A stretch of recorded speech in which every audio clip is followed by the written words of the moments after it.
আপনার ভালো লাগছে? একটু উঠতে পারবেন আপনি এরপর?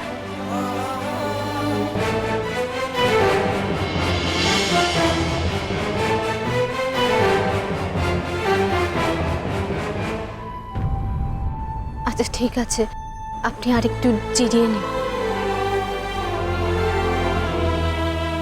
এত কেন রাগ আপনার? রাগ আর দেখলেন কোথায়?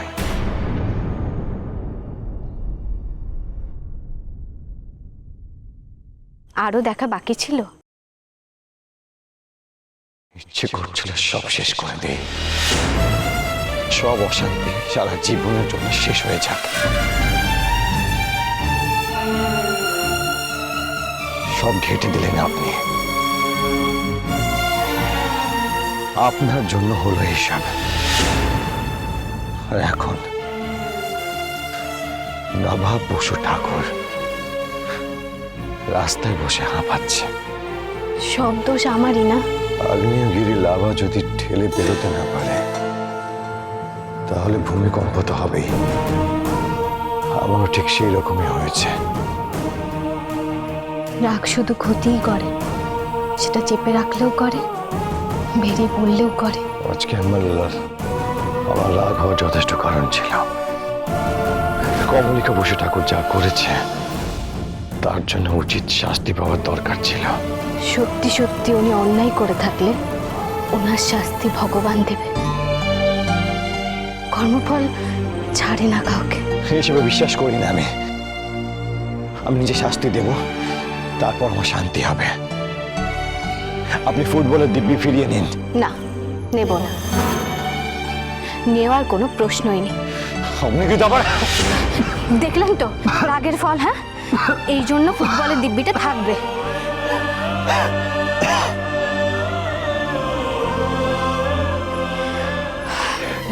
জানি এসব কথার কথা, রাগলে এসব কিছু মাথায় থাকে না। তাই অনুরোধ করছি, আমার কথাগুলো মাথায় রাখবেন প্লিজ। রাখবেন তো? রাখবো, তবে আপনি বলেছেন বলে নয়, ফুটবলের দিব্যির জন্য। ফুটবলের নামী নবাব বসু ঠাকুর কখনো মিথ্যে বলে না। বেশ, তাই হোক। আর একটা কথা আপনি জেনে রাখুন, আজ আপনি যা করেছেন তার জন্য কখনো আমি আপনাকে ক্ষমা করব না। অনেক অপরাধ জমা হয়ে যাচ্ছে আমার।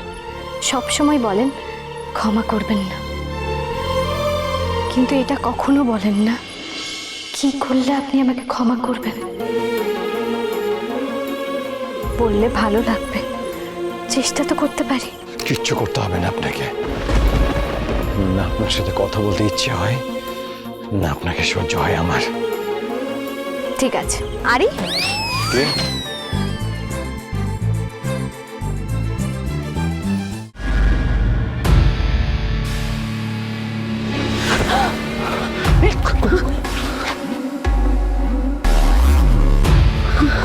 কমলিকা, জল খেতে উঠে দিয়ে তুমি ঘরে নেই। একটু অপেক্ষা করেও তুমি ফিরলে না দেখে আমি তোমায় খুঁজতে যাচ্ছিলাম। কমলিকা, কি হয়েছে তোমার?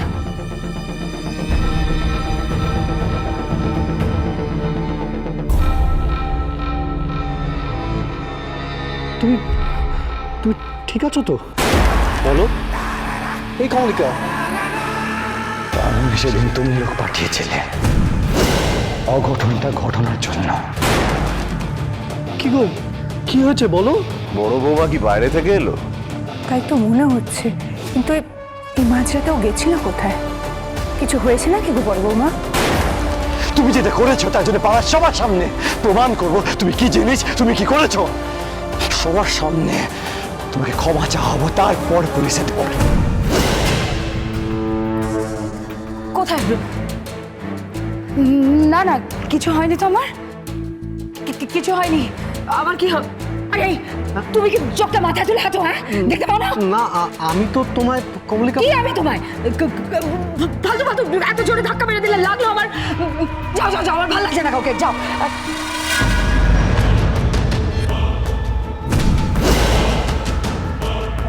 আর আপনারা কি করছেন বলুন তো দাঁড়িয়ে দাঁড়িয়ে এখানে? যান না, ঘরে যান না, এমন তো কিছু হয়ে যায়নি যে লোক জড়ো হয়ে যাবে এখানে চাতালে।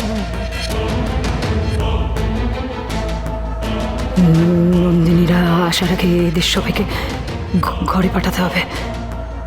ওরা এসে যদি সবার কাছে আমার নামটা বলে দেয় তাহলে। যাও না ঘরে দেবাঞ্জন, কি দাঁড়িয়ে দাঁড়িয়ে মুখটা দেখছো? প্লিজ আপনারা যান, আর ঘুমুন, অনেক রাত হচ্ছে।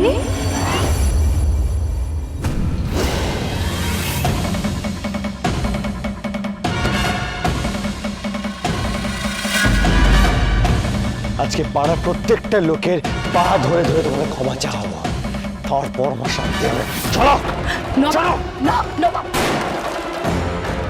তুমিও বাইরে গেছিলে ছোট বৌমা?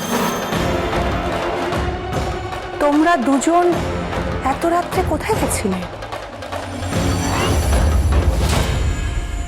আমরা দুই জায় মিলে একটু আশপাশ থেকে হেঁটে এলাম।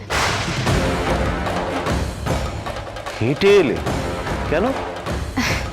আসলে বাবা, এখনো তো পুজোর রেশ কাটেনি, অনেক মণ্ডপেই এখনো ঠাকুর আছে। ম্যামেরও ঘুম আসছিল না, আমারও আসছিল না, তাই ভাবলাম একটু ঘুরে আসি, ভালো লাগলো, তাই না মা?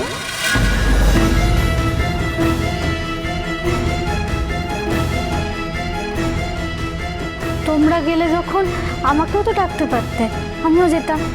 আসলে অনেকটা রাত হয়ে গেছিল, তুমি ঘুমিয়ে পড়েছিলে, হঠাৎ করে ব্যাপারটা ঠিক হলো তো, তাই আর ডাকিনি। তোমরা দুজনে মিলে গেছিলে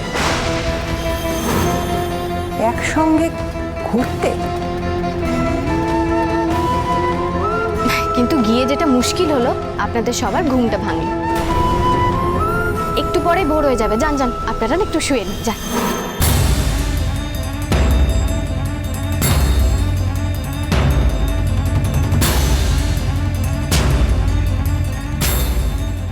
ছোট বৌমা বলছে ঠিকই, কিন্তু আমার কেন যেন বিশ্বাস হচ্ছে না দুজনে একসঙ্গে ঘুরতে গেছিল।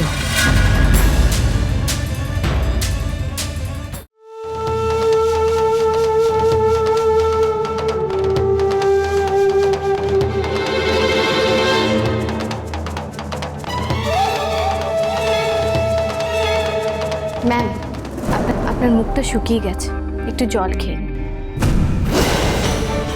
আপনি ভয়ে ভয়ে আছেন, যদি আমি মুখ খুলি তো কি হবে, তাই না? ভয় নেই ম্যাম, আমি কাউকে কিচ্ছু বলবো না। আমি চাই না সবাই সবটা জানার পর আপনাকে ঘেন্না করবে, অথচ আপনার সঙ্গেই থাকতে হবে। এতে সবার মানসিক কষ্ট বাড়বে বই তো কমবে না।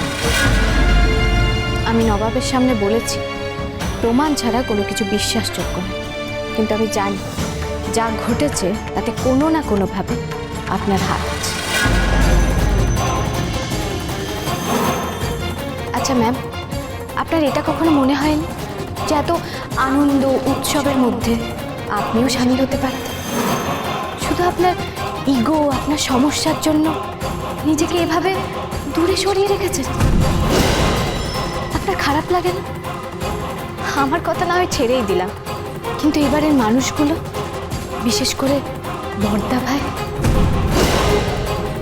যার বা যাদের সঙ্গে আপনি এতগুলো দিন কাটালেন, এই সহজ সরল মানুষগুলোর প্রতি আপনার এতটুকু মায়া জন্মায়নি? ইচ্ছে করে না ভালোবাসতে? আমি অনেকটা ছোট আপনার থেকে, তবু একটা কথা বলতে পারি, একটা সময়ের পর আপনি ঠিক বুঝবেন যে ভালোবাসা ছাড়া বেঁচে থাকাটা অনেকটা মরে বেঁচে থাকার মতো। যে ভালোবাসতে পারে না তার থেকে দুর্ভাগা কেউ নেই, কেউ না।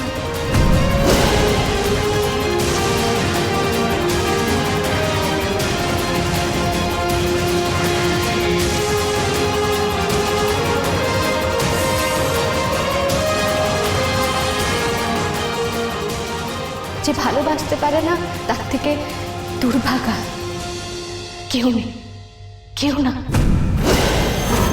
আজ চালটা একটু উল্টে গেল বলে তুমি এতগুলো লেকচার শুনে গেলে আমায়, তাই না নন্দিনী? নবাব নন্দিনী।